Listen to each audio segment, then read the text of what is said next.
On Robin Hood Radio, we're going to welcome in Chris Weld in just a few minutes from The Pass. And The Pass is a new marijuana outlet that has opened up right on the border of Sheffield and Great Barrington.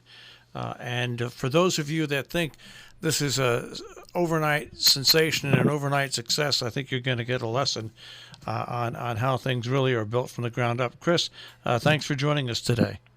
Thanks so much for having me. So let's get into this a little bit. I mean, I can remember when this first surfaced that this was going to happen in Sheffield.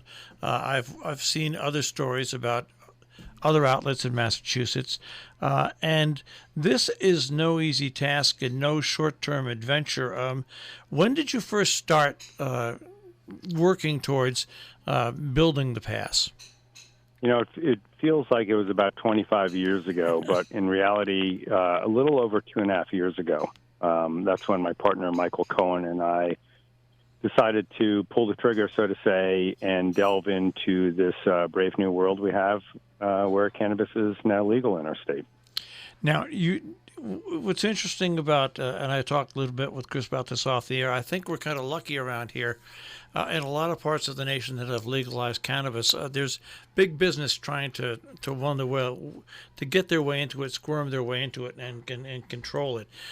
There's something nice about having the product grown locally and retailed locally. Now, obviously, for you to grow it locally so you could sell your own cannabis, that also took some time to set up as well in advance. It did, and it's just a wonderful, small, bucolic town, really supportive community, and we're a right-to-farm community. So to me, it felt true to, have our operation be vertical and grow our own cannabis here.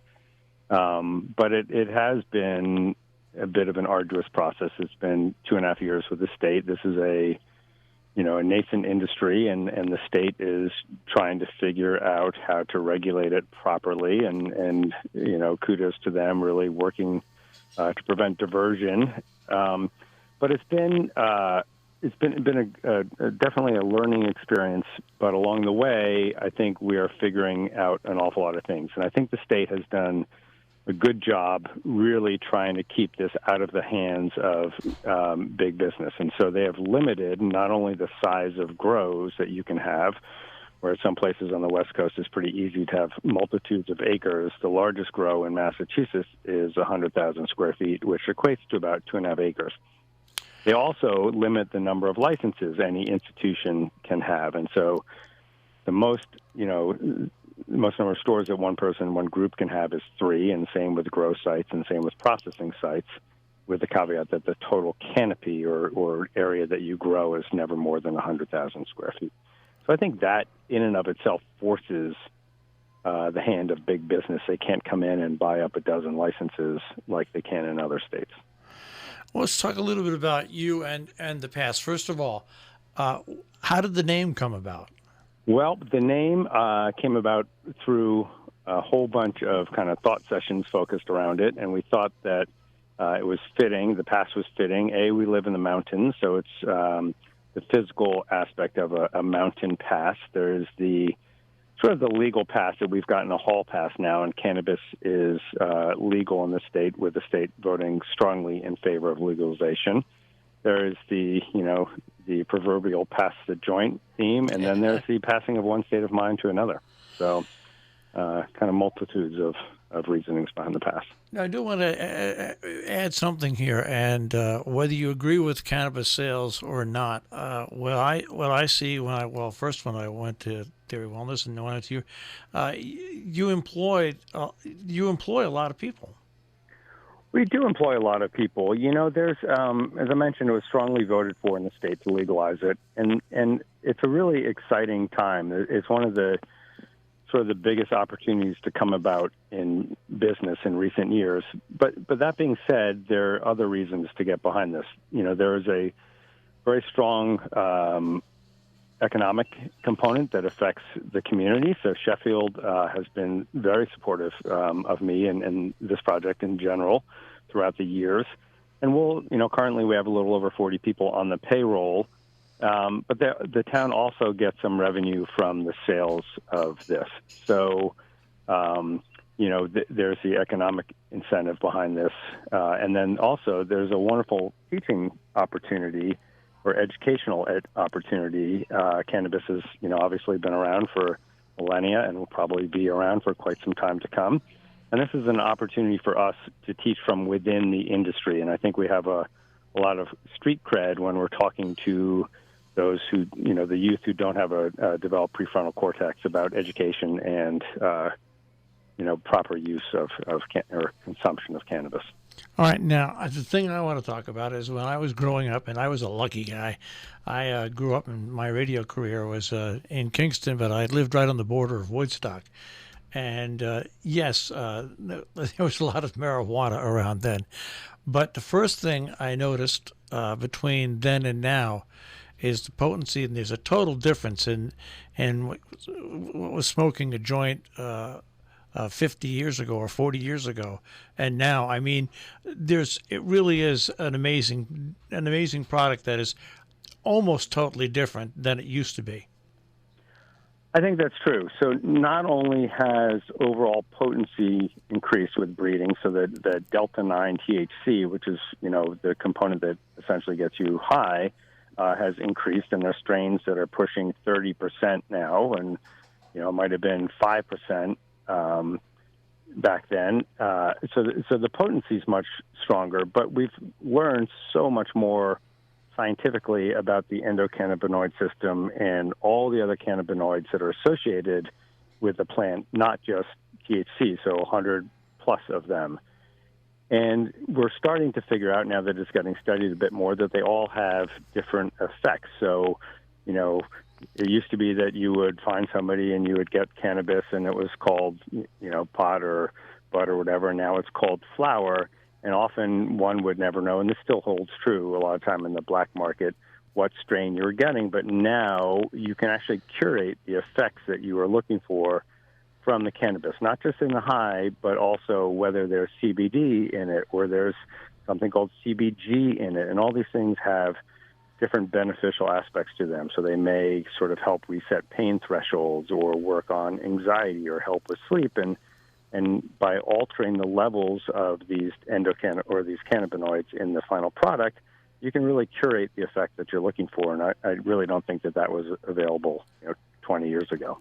It's interesting also. You hear about it frequently. There's a big difference between street pot and cannabis that is sold out of a store, and I would think, and correct me if I'm wrong here, is safety, because you just don't know what's included. In street pot that is strictly controlled when you come out of a cannabis store.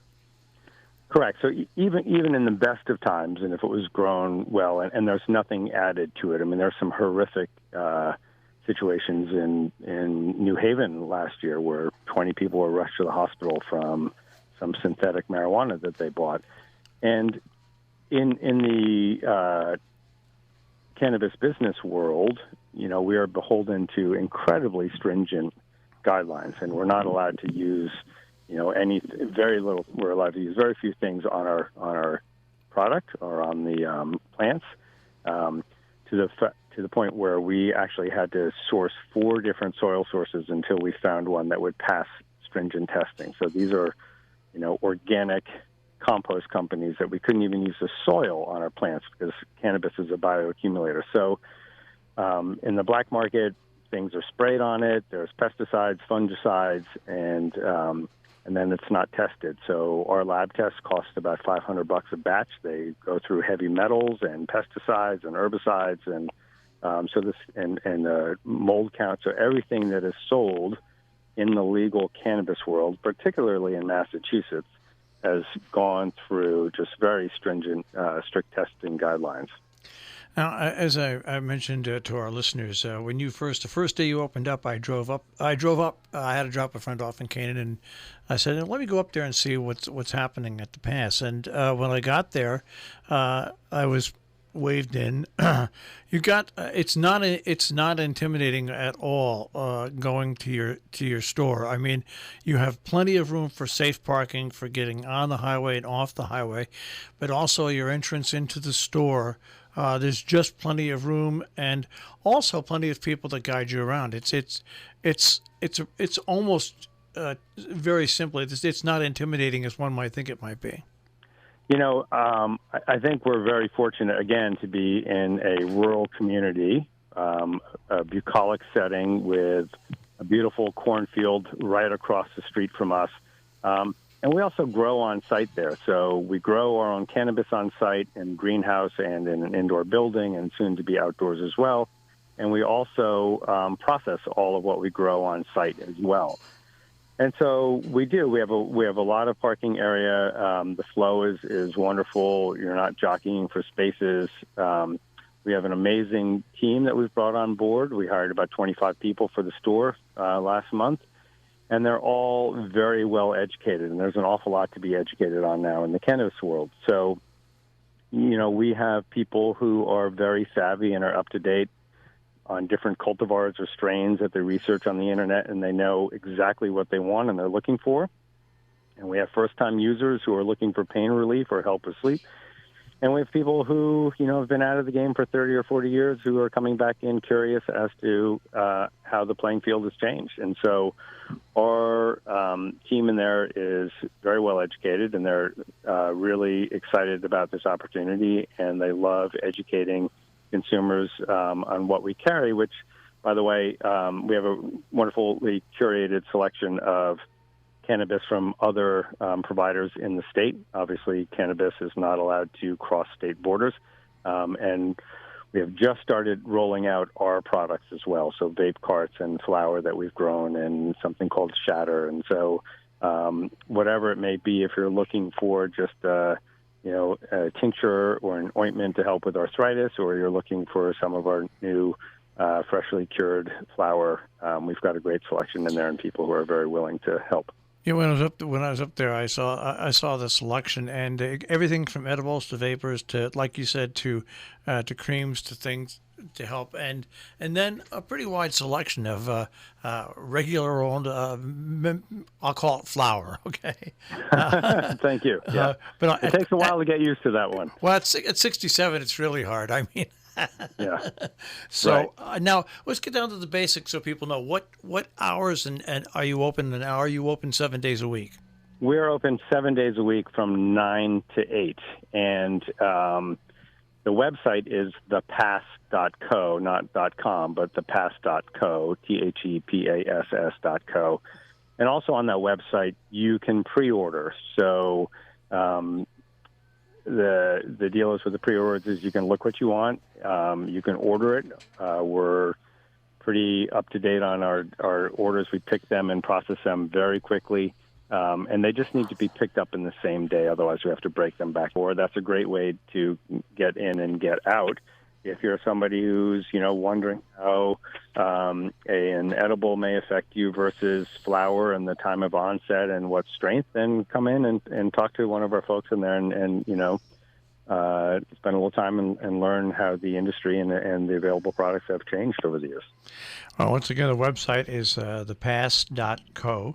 Also on Facebook, you can find them on Facebook as well. And right there on Route 7, just as you're leaving Sheffield and heading into Great Barrington. As you're going north, it's on the left, and as you're coming down Route 7, it's on the right. Chris, much success, and I know that it's been a lot of hard work to get to this point, and there's more hard work ahead, but much success in the future. Many thanks. Really appreciate it, and thank you for the time.